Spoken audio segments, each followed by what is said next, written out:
네, 오늘 뉴스 리뷰와의 시간 YTN이 전한 사회적 약자 관련 보도를 살펴보겠습니다.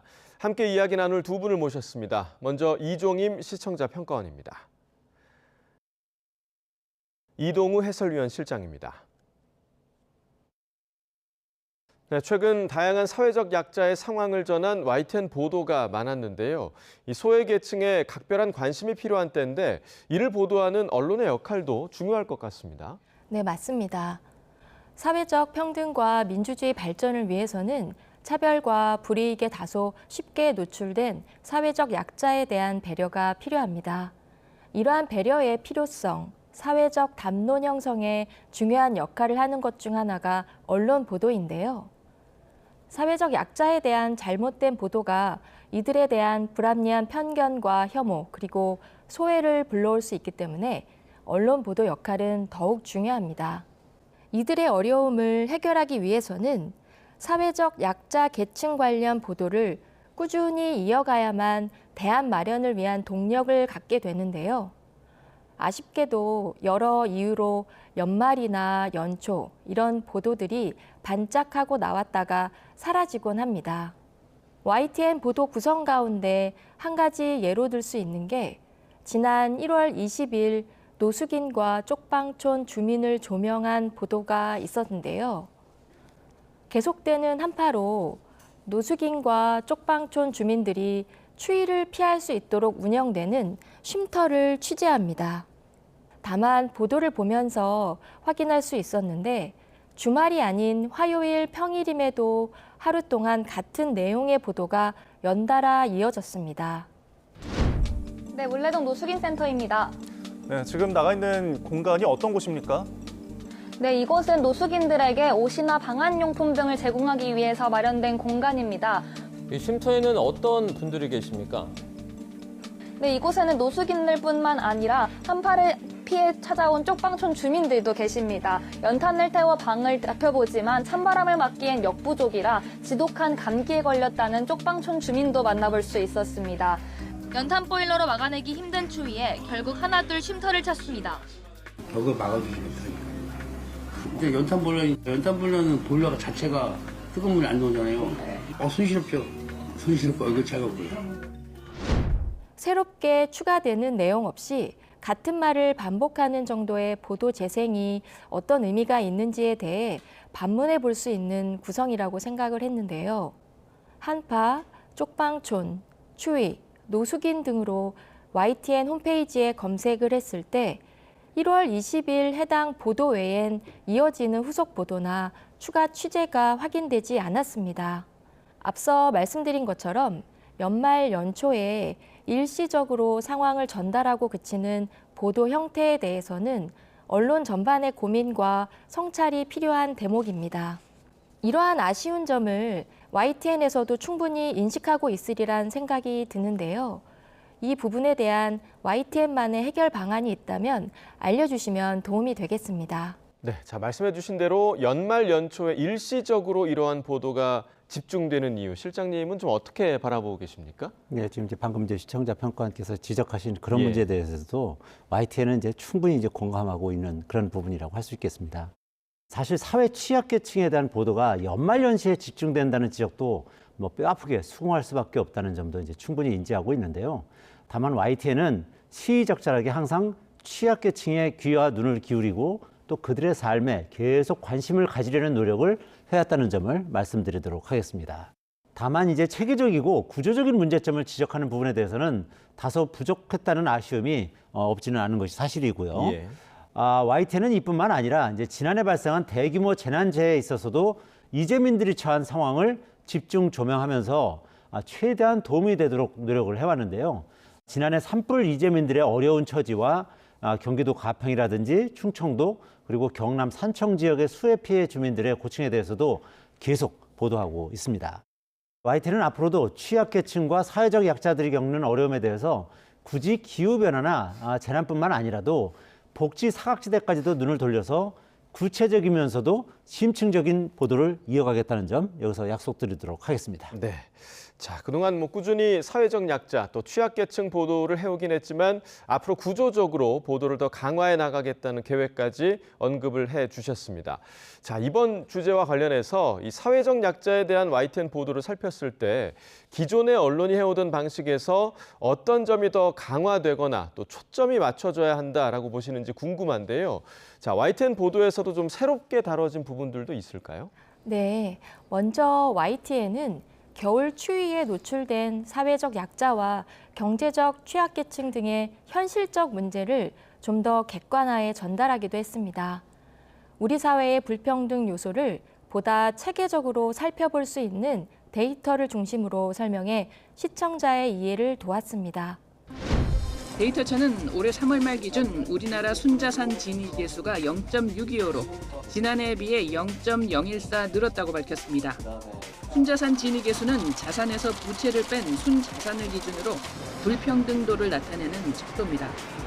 또 최상위 소득층인 5분위와 최하위 1분위의 격차인 5분위 비율도 5.78배로 한 해 전보다 0.06배 포인트 늘었습니다.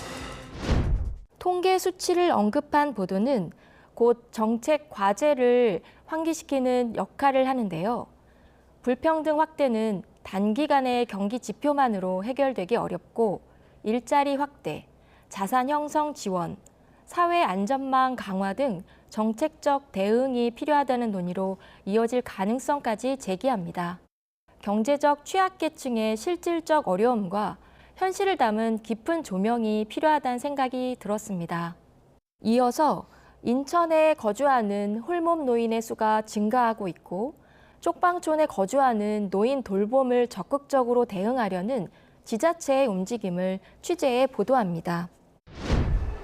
노인 가구가 몰려있는 인천의 쪽방촌.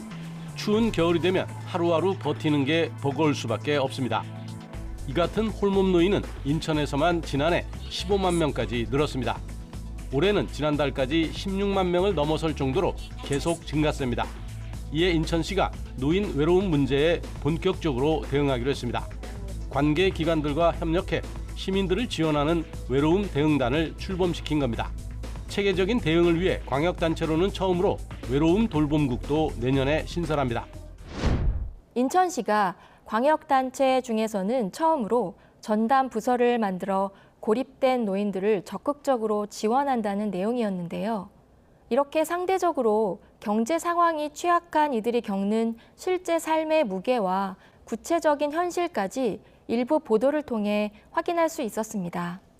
아무래도 겨울철은 화재 위험이 큰 시기겠죠. 그러다 보니까 열악한 환경에 놓인 취약계층 상황에서 이 화재 사고가 나기 더 쉽고 또 피해도 커서 사회적 보호와 체계적인 지원이 더 절실해 보입니다. 자, 관련해서 소식을 다룬 YTN 보도는 없었습니까? 네, 맞습니다. YTN은 최근 발생한 구룡마을 화재 이재민의 상황을 구체적으로 전했는데요. 확인해 보니 지난 7월, 9월에도 구룡마을에서 화재가 있었습니다. 이번 구룡마을 화재가 처음은 아니며 2014년부터 반복적으로 일어났던 화재 사건을 전하면서 여러 취약함에 노출되어 있음을 전했습니다. 서울 개포동에 있는 구룡마을의 주택에서 불이 났습니다. 소방은 인근 산으로 불이 번질 가능성이 있다고 보고요. 신고 10분 만에 대응 1단계를 발령하고 진화 작업을 진행하고 있습니다. 3번이나 막 울었어요. 겨울 이거 하나도 못 꺼내고 임대 아파트라도 좀 줬으면 좋겠어요. 우리 아저씨도 일거리 찾으려고 땡이 많은데 다 안 써요. 120여 세대 전소로 거리에 내몰린 이재민 180여 명은 근처 호텔 등 임시 거주지에서 불편한 생활을 이어가고 있습니다. 이 지역 재개발을 맡은 서울주택도시개발공사는 이들에게 임시주택을 지원할 방침입니다. 화재로 집을 잃어버린 주민들도 찾아와 경찰 통제선 너머로 망연자실, 감식 현장을 지켜봤습니다. 보시다시피 집터에 남은 건 없어요. 여기 사는 사람들한테는 충격이죠, 충격. 구룡마을에서는 3년 전 이맘때에도 큰 불이 나 주민 500여 명이 대피하는 등 화재가 반복돼 왔습니다. 나무 합판이나 비닐하우스 등 가연성 자재가 많고 불법 건축물이라 관리조차 제대로 되지 못해 한번 불이 나면 큰 피해를 피하기 어렵습니다. 이재민 관련 보도는 2025년 산불로 삶의 터전을 잃은 현재의 상황을 담은 뉴스로 이어집니다.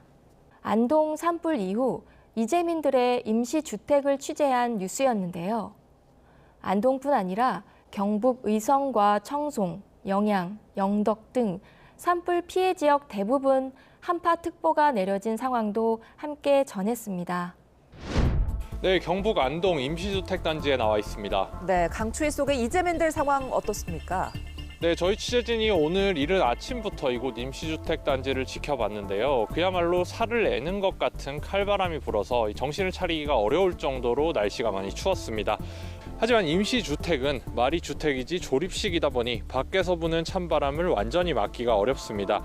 외풍이 많이 쳐서 실내에 난방을 3개 틀어놓아도 한기를 막기에는 역부족이라고 하는데요. 산불로 삶의 터전을 잃은 이재민들은 아직 임시주택에서 머물고 있는데요. 조립식 주택이라 밖의 추위를 완전히 막지 못하는 어려움 등을 주목해 전달했습니다. 직접 상황에 처하지 않은 시청자라면 잘 알지 못하는 소외계층의 상황, 그리고 이러한 산불 이재민과 같은 분들의 현실적 어려움을 취재하게 된 배경이 궁금한데요. 또 이후 필요로 하는 정책이 마련될 때까지 어떤 보도를 이어갈 예정인지도 알고 싶습니다. 네, 사실 이제 어떤 재난이 발생하면 재난 직후에는 이제 국민적 관심이 집중되고요. 그리고 또 모든 매체가 이제 현장을 찾게 되죠. 하지만 이제 짧게는 며칠에서 이제 길게는 수개월이 지난 뒤에는 정치를 비롯한 이제 다른 이슈에 밀려나서 관련 보도가 이제 크게 줄어드는 경우가 이제 많은 게 사실 아니겠습니까? 예. 하지만 이제 피해 주민들의 고통은 보도 여부와는 무관하게 현재 진행형이라고 할 수 있겠는데요. 그래서 저희 YTN 취재진은 재난 이후의 일상도 기록하기 위해서 주기적으로 현장을 찾아가고 있는 상황입니다. 산불 당시 알게 된 주민분들을 찾아가기도 하고요. 또 주민대책위원회 관계자로부터 소개받아서 방문을 하기도 합니다. 때로는 정처 없이 임시주택단지를 찾아서 현장에서 주민들을 만나는 경우도 있고요. 고충이 복합적인 만큼 단순히 춥거나 또는 덥다는 그런 현상 보도에 그치지 않으려 노력하고 있는데요. 대신에 수도관 동파로 물을 쓰지 못한다는 등 또는 불이 날까 봐서 난방도 마음껏 할 수 없다는 등 자세한 고충 그리고 미처 알지 못했던 트라우마에 집중을 하고 있습니다. 예. 또 지난해 초대형 산불 이후에도 여전히 계속되는 산불 재난을 어떻게 극복할 수 있을지에도 관심을 갖고 있는데요. 거의 대부분의 산불이 사람의 실수로 일어난다고 합니다. 예. 이러한 상황에서 근본적인 재발 방지책에 대해서 고민이 필요한 상황인데요. 이재민들이 모두 산불 이전의 일상을 되찾는 날까지 꾸준하게 관심을 갖고 관련 보도를 이어가겠다는 점 이 자리에서 약속드리도록 하겠습니다. 예, 자 말씀해 주신 대로 표면적인 현상만을 전달하는 것이 아니라 재난이 있고 난 다음에 이재민의 현실적인 고충을 전하려는 YTN 취재진의 노력이 느껴지는 대목이었습니다. 자, 이어서 또 어떤 보도 살펴주셨습니까? 네, 이어서 현재 구조적인 문제로 인해 대한민국의 청년들이 경제적, 사회적으로 어려움을 겪고 있다는 소식, 많은 언론 보도를 통해 확인할 수 있었는데요. 예. 이들을 사회적 약자 또는 정책 지원이 필요한 취약계층으로 보는 시각이 지배적입니다. 네, 맞습니다. 일자리 부족 문제, 또 주거 불안정 문제 등 이 청년 계층이 겪는 어려움도 언론에서 좀 자주 다뤄지곤 하잖아요. 네, 맞습니다. 청년층의 취업난은 최근 몇 년 동안 계속 뉴스에서 주목하고 있는 소식인데요. 일자리박 2030 청년 세대가 160만 명에 달하는 것으로 나타났고 해결을 위해 정부 정책이 필요함을 YTN 보도를 통해 확인할 수 있었습니다. 지난달 기준 2030 세대 가운데 일자리가 없는 청년은 158만 9천 명으로 12.7%에 달해 코로나 시기였던 지난 2021년 이후 4년 만에 최대 수준을 기록했습니다. 이런 가운데 소득보다 지출이 더 빠르게 늘면서 청년층 생활은 더욱 어려워지고 있습니다. 사회적 약자 계층에 해당하는 청년 세대를 위한 정부 지원 논의도 중요한 뉴스인데요. 이러한 부분을 고려해 저소득층 청년 세대, 고립 청년 등에 대한 논의도 이후에 더 보도되었으면 합니다. 자, 쉽게 보이지 않는 위험과 또 구조적 문제를 밝히고 사회적 약자가 실제로 보호를 받을 수 있는 환경을 만드는 것이 언론이 진정으로 해야 할 일일 겁니다. 자, YTN은 앞으로도 사회적 약자의 목소리가 공허한 호소로 남지 않도록 현실을 더 깊이 전하고 또 실질적인 문제 해결까지 이어지도록 노력해 나가겠습니다.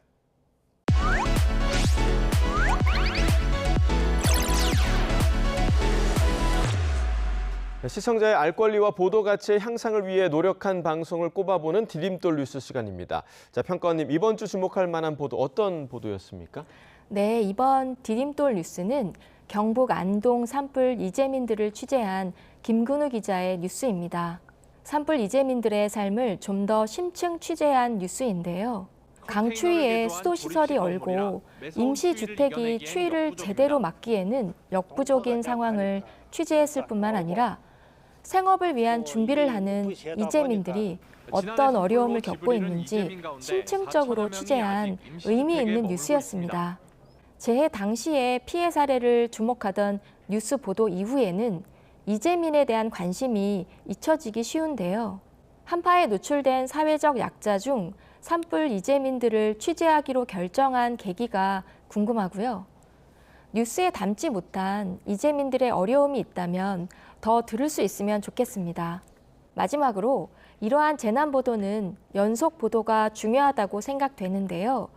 이후에 연속 보도 계획도 있는지 궁금합니다. 네, 자, 대구 경북 취재본부의 김근우 기자의 활약이 돋보인 그런 보도였습니다. 끝없는 대피 생활에 여전히 일상으로의 복귀가 어려운 이재민들의 목소리를 전하고 있는데요. 김근우 기자를 통해서 관련한 취재기 들어봤습니다. 지금 바로 확인해 보시죠. 산불 당시에 취재진들도 충격을 상당히 크게 받았습니다. 워낙 강렬했던 경험이었다 보니까 아무래도 피해 주민들의 그런 트라우마에 대해서 공감도가 자연스럽게 높을 수밖에 없겠더라고요. 그렇다 보니까 뭔가 계기가 있었다기보다는 이 강한 한파 속에서 일반 가정에서도 굉장히 불편이 큰 상황인데 이 얇은 벽 하나에 의지해서 살고 있는 이재민 분들은 오죽할까 이런 생각에서 좀 취재를 시작하게 된 것 같습니다. 이재민 분들이 느끼고 있는 고립감에 대해서 좀 담지 못한 부분이 있지 않았나라는 생각이 많이 들어요. 말이 임시주택이지 컨테이너를 개조해서 만든 주택이기 때문에 8평 정도 된다고는 하는데 뭐 침대도 제대로 틀어놓지 못하고 사시는 분들이 많습니다. 그렇다 보니 이제 명절이 되더라도 뭐 가족들도 제대로 부르지 못하고 그 안에서 혼자만의 시간을 보내야 되는 그런 고립감들을 경험하고 계시는 분들이 굉장히 많았고요. 그 다음에 이제 경제적인 부분들, 난방 시스템 자체가 이 일반적인 가정에서처럼 도시가스를 쓸 수가 없는 형편이잖아요. 그렇다 보니까 이제 전기 난방을 하게 되는데 이 전기 난방 요금이 굉장히 많이 나올 수밖에 없습니다. 지원을 다 받고도 50만 원 이상을 스스로 부담을 해야 될 정도로 많이 나오는 부분이 많다라고 하고요. 이재민 분들께서 그런 부분을 이야기하시기를 꺼리는 부분이 많다 보니까 미처 담지 못한, 또 디테일하게는 담지 못한 부분들이 많았는데 뭐 기회가 된다면 조금 더 이제 이재민 분들과 라포를 형성해서 좀 다뤄보고 싶은 그런 욕심이 있습니다. 피해자 지원과 관련해가지고 사각지대가 어떤 것들이 있고 이게 실질적으로 저희가 어떤 부분을 다뤄볼 수 있을지를 조금 더 향후에 후속보도 생각을 하고 있고요. 가장 중점적으로 다룰 부분은 아무래도 이제 피해 주민들이 1년 동안 어떤 트라우마, 또 경제적이고 사회적인 고충을 어떻게 견뎌왔는지에 대해서 좀 조명을 해봐야겠죠. 사실 때만 되면은 이분들에게 트라우마가 되살아날 수밖에 없다고 생각하거든요. 이분들의 재난 이후의 일상을 계속해서 기록해 나가는 것이 굉장히 중요하다고 생각을 하는 편입니다. 자, 그럼 오늘 뉴스 리뷰와의 마무리해 보겠습니다. 두 분 오늘 말씀 잘 들었습니다. 고맙습니다.